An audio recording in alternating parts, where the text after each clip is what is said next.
வணக்கம். ஜின்னோட முழு வரலாறையும் கொஞ்சம் ஆழமா பார்க்க போறோம். ஆமா. இது வெறும் ஒரு பானத்தை பத்தின விஷயம் இல்ல. ஒரு கிளாஸ் ஜின்னுக்கு பின்னால எவ்ளோ பெரிய வரலாறு, அறிவியல், அரசியல், சமூக புரட்சிகளே அடங்கியிருக்குன்னு நம்ம பார்க்க போறோம். ஆமா. சொல்லப்போனா இது ஒரு துப்பறியும் கதை மாதிரி. ஒரு மூலிகை மருந்தா ஒரு மடத்துல ஆரம்பிச்ச ஒண்ணு எப்படி போர்க்களத்துல வீரர்களோட தைரிய பானமா மாறுச்சு, அப்புறம் ஒரு பெரிய நகரத்தையே எப்படி ஆட்டி படைச்சது, கடைசியா எப்படி உலகம் முழுக்க ஒரு ஸ்டைலான பானமா கொண்டாடப்படுதுங்கிறது ஒரு த்ரில்லான பயணம் தான். இதுல துறவிகள், வீரர்கள், மன்னர்கள், விஞ்ஞானிகள்னு பல பேர் வராங்க இல்லையா?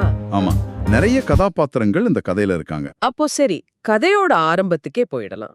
உங்க குறிப்புகள் படி ஜின்னோட கதை ஒரு பார்ல ஆரம்பிக்கல, ஒரு மடாலயத்துல, அதுவும் ஒரு மருந்த ஆரம்பிக்குது.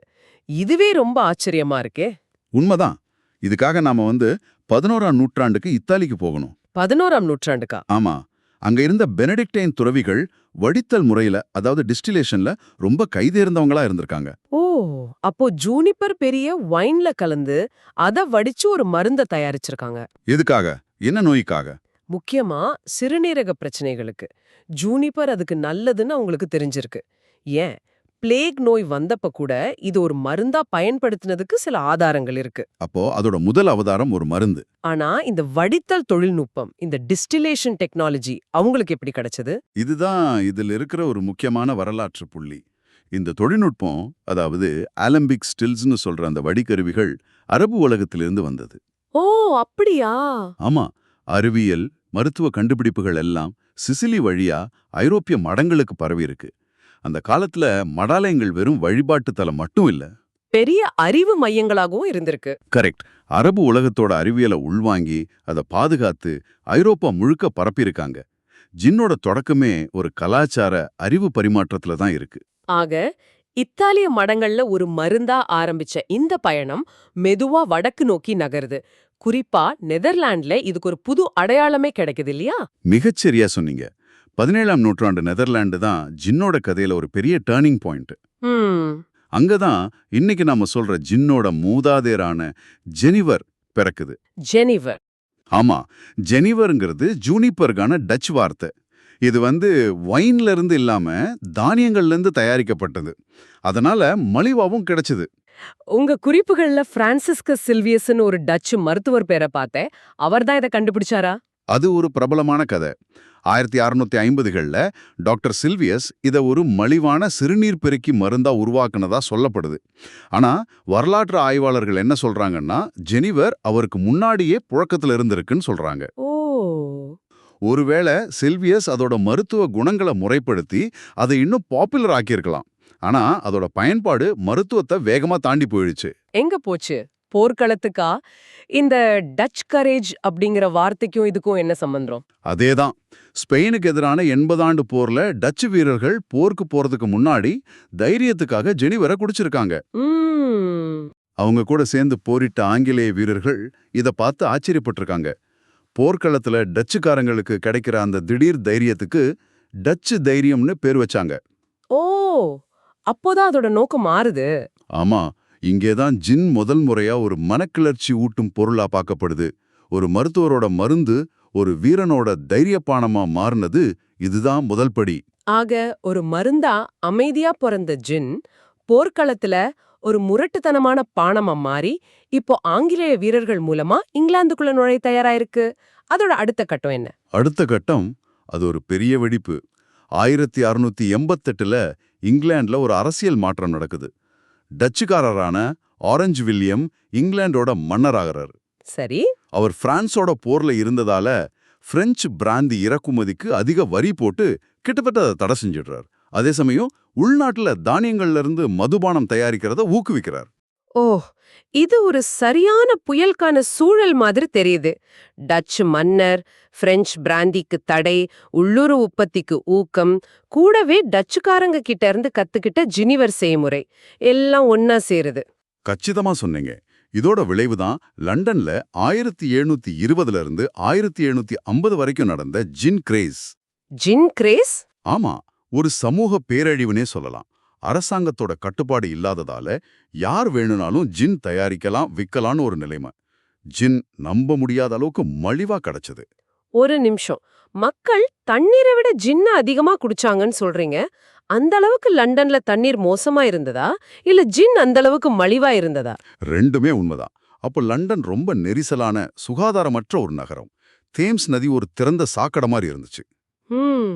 சுத்தமான குடிநீர் கிடைக்கிறது ரொம்ப கஷ்டம். கிடைச்சாலும் அது நோய்களை பரப்பும். அதே சமயம் அரசு வரி விதிக்காததால 1 பாயிண்ட் ஜின் 1 பாயிண்ட் பியர் விட மலிவா கிடைச்சது. ஓ. அதனால மக்களுக்கு இது ஒரு சுலபமான பாதுகாப்பான தேர்வா தெரிஞ்சுது. பசிய மறக்க, குளிரத் தாங்க, வாழ்க்கை கஷ்டங்கள்ல இருந்து தப்பிக்கன்னு எல்லாத்துக்கும் ஜின் ஒரு மருந்தா மாறிடுச்சு. அப்படி என்றால் லண்டன் தெருக்கள் எப்படி இருந்திருக்கும்? நினைச்சு பார்க்கவே கொஞ்சம் பயங்கரமா இருக்கே. உங்க குறிப்புகள்ல வில்லியம் ஹோகார்த்தோட ஜின் லேன் ஓவியத்தை பத்தி சொல்லப்பட்டிருந்தது. அது அந்த காலத்தோட ஒரு போட்டோகிராஃப் மாதிரி. ஆமா. அந்த ஓவியத்துல ஒரு தாய் தம் போதையில குழந்தைய கீழே போடுறது, மக்கள் எலும்பும் தோலுமா திரியிறது, எல்லா இடத்துலயும் வறுமை, நோய், குழப்பம்னு அந்த நகரமே சீரழிஞ்சு கிடக்கிறத பார்க்கலாம். நம்பவே முடியல. லண்டன்ல மட்டும் 7000க்கு மேற்பட்ட ஜின் கடைகள் இருந்தது ஒரு கணக்கு சொல்லுது. இது வெறும் குடிப்பழக்கம் பத்தின கதை இல்ல. சரி. தொழில் புரட்சியோட ஆரம்பத்துல கிராமங்கள்ல இருந்து நகரங்களுக்கு வந்த ஏழை மக்களுக்கு முறையான வாழ்க்கை வசதிகள் இல்லாதப்போ ஒரு மலிவான போதைப்பொருள் எப்படி ஒரு தப்பித்தல் கருவியா, ஒரு சமூக பிரச்சனையா மாறுதுங்கிறதுக்கான ஒரு வரலாற்று பாடம் இது. இதுக்கு அரசாங்கம் என்ன செஞ்சது? சும்மா பாத்துட்டு இருந்தாங்களா? இல்ல. நிலைமை கைமீறி போனதும் அரசாங்கம் விழிச்சுக்கிட்டது. 1729 இருந்து 1751 வரைக்கும் பல ஜின் சட்டங்களை கொண்டு வந்தாங்க. என்ன மாதிரி சட்டங்கள்? வரியை அதிகப்படுத்துறது, லைசென்ஸ் வாங்குறது கஷ்டமாக்குறதுன்னு பல முயற்சிகள் பண்ணினாங்க. ஆரம்பத்துல இது பெரிய கலவரங்களுக்கு வழிவகுத்தது. நோ ஜின் நோ கிங் அப்படின்னு மக்கள் போராடினாங்க. அப்படியா? ஆமா. ஆனா மெதுவா பல வருஷங்களுக்கு பிறகு இந்த சட்டங்கள் ஜின் நுகர்வை கட்டுக்குள்ள கொண்டு வந்தது. இது வரலாற்றுல ஒரு முக்கியமான தருணம். ஒரு பிரபலமான ஆனா அபாயகரமான பொருளை சமூக நலனுக்காக அரசாங்கம் எப்படி ஒழுங்குபடுத்த முயற்சி பண்ணுதுங்கிறதுக்கு இது ஒரு முதல் உதாரணம். அப்படியானால் ஜின்னோட அந்த குழப்பமான இருண்ட காலம் ஒரு முடிவுக்கு வந்தது. அதுக்கப்புறம் அது எப்படி ஒரு பண்பட்ட மதிக்கத்தக்க பானமா மாறுச்சு? இதுலயும் தொழில்நுட்பத்துக்கு பங்கு இருந்ததா? நிச்சயமா. 19ஆம் நூற்றாண்டு அறிவியல் கண்டுபிடிப்புகளோட காலம். ஜின்னோட கதையிலையும் ஒரு பெரிய டெக்னாலஜி திருப்புமுனை ஏற்பட்டது. 1830ல அனீஸ் காஃபின்னு ஒருத்தர் தொடர் வடிகட்டி கண்டினியூஸ் காலம் ஸ்டில் அப்படின்னு ஒரு புது வடிப்பல் கருவியை கண்டுபிடிச்சார். தொடர் வடிகட்டி அது எப்படி ஒரு திருப்பு முனையா இருந்துச்சு? அது எப்படி ஜின்னோட சுவைய மாத்துச்சு? நல்ல கேள்வி. பழைய பாட் ஸ்டில் முறையில பானத்துல தானியத்தோட மால்ட் சுவை மாதிரி சில அசுத்தங்கள் கலந்திருக்கும். அதனால பானம் கொஞ்சம் கனமா, சுவை அதிகமா இருக்கும். சரி. ஆனா இந்த புது தொடர் வடிகட்டி தொழில்நுட்பம் கிட்டத்தட்ட 96% தூய்மையான, மணமற்ற, சுவையற்ற ஆல்கஹாலை உருவாக்குச்சு. இது ஒரு வெற்று கேன்வாஸ் மாதிரி. ஓ, அப்போ அந்த தூய்மையான ஆல்கஹால்ல மூலிகைகளோட சுவைய மட்டும் சேர்த்தா அது இன்னும் தெளிவா தெரியும். அப்படிதானே? சரியா பிடிச்சிங்க. அந்த தூய்மையான ஆல்கஹால் ஜூனிப்பர் மற்றும் மத்த மூலிகைகளோட நுட்பமான சுவைகளை தெளிவா வெளிப்படுத்தியது. ஓ. இதிலிருந்து தான் இனிப்பு சேர்க்கப்படாத, ஜூனிப்பர் சுவை அதிகமா இருக்கிற லண்டன் ட்ரை ஜின் என்ற புது ஸ்டைல் பிறந்தது. பீஃபீட்டர், கார்டன்ஸ் மாதிரியான புகழ்பெற்ற பிராண்டுகள் இந்த காலத்துல தான் உருவாச்சு. ஆக ஜின் கிராஸ் காலத்தோட கலப்படமான மலிவான பானத்துல இருந்து இப்போ ஒரு சுத்தமான, தரமான, நேர்த்தியான பானமா ஜின் மறுபிறவி எடுக்குது. ஆமா. இந்த மறுபிறவி இங்கிலாந்தோட நிக்கல, பிரிட்டிஷ் பேரரசு வழியா உலகம் முழுக்க பயணிச்சிருக்கு. குறிப்பா ஜின் அண்ட் டானிக் உருவான கதை ரொம்ப சுவாரஸ்யமானது. ஆமா. இது காலனித்துவம், மருத்துவம், கலாச்சாரம் எல்லாம் ஒன்னா சேர்ற ஒரு புள்ளி. 19ஆம் நூற்றாண்டுல பிரிட்டிஷ் வீரர்கள், அதிகாரிகள் எல்லாம் இந்தியாவுல மலேரியாவால பாதிக்கப்பட்டாங்க. சரி. அதை குணப்படுத்த ஒரே மருந்து குயினைன். அது சின்கோனா மரப்பட்டையிலிருந்து எடுக்கப்பட்டது. ஆனா அது பயங்கரமா கசக்கும். நம்பவே முடியல. மலேரியாவுக்கான கசப்பு மருந்து சாப்பிட பிரிட்டிஷ்காரங்க ஜின்ன கலந்து குடிச்சதுதான் இன்னைக்கு உலகமே கொண்டாடுற ஜிஎன்டிக்கு காரணமா? இது மருத்துவ வரலாற்றுல ஒரு சுவாரஸ்யமான விபத்து. விபத்துன்னு சொல்றதை விட ஒரு புத்திசாலித்தனமான தீர்வு. அந்த கசப்பான குயினைன் கலந்த தண்ணிய அதுதான் இன்னைக்கு இருக்கிற டானிக் வாட்டரோட மூதாதையர். ஓ. அதை குடிக்கிறதுக்கு எளிதாக்க அது கூட தங்களோட ரேஷன்ல கிடைச்ச ஜின்னு, கொஞ்சம் சக்கரை, அப்புறம் எலுமிச்சை சேர்த்து குடிச்சாங்க. அப்போ அது மருந்தாவும் ஆச்சு, ஒரு புத்துணர்ச்சி பானமாவும் ஆச்சு. கரெக்ட். இப்படிதான் உலக புகழ்பெற்ற ஜின் அண்ட் டானிக் பிறந்தது. பிரிட்டிஷ் பேரரசு பரவ இந்த பானமும் உலகம் முழுக்க பரவியது. பிரமாதம். 20ஆம் நூற்றாண்டு அப்புறம் அமெரிக்காவுல மதுவிலக்கு, ஜேம்ஸ் பாண்டோட ஷேக்கன் நாட் ஸ்டர்ட் மார்டின்னு ஜின் பல கலாச்சார அடையாளங்களை பெற்றது. ஆனா இன்னைக்கு 21ஆம் நூற்றாண்டுல ஜின்னோட நிலைமை என்ன? இன்னைக்கு நாம ஜின்னோட பொற்காலத்துல இருக்கோம்னு சொல்லலாம். ஒரு கைவினை மறுமலர்ச்சி நடந்துட்டு இருக்கு. கைவினை மறுமலர்ச்சியா? ஆமா, 2000கள்ல உலகம் முழுக்க சில 100 ஜின் பிராண்டுகள் தான் இருந்துச்சு. ஆனா உங்க ஆதாரங்கள் படி இன்னைக்கு 6000த்துக்கும் மேற்பட்ட ஜின் வகைகள் இருக்கு.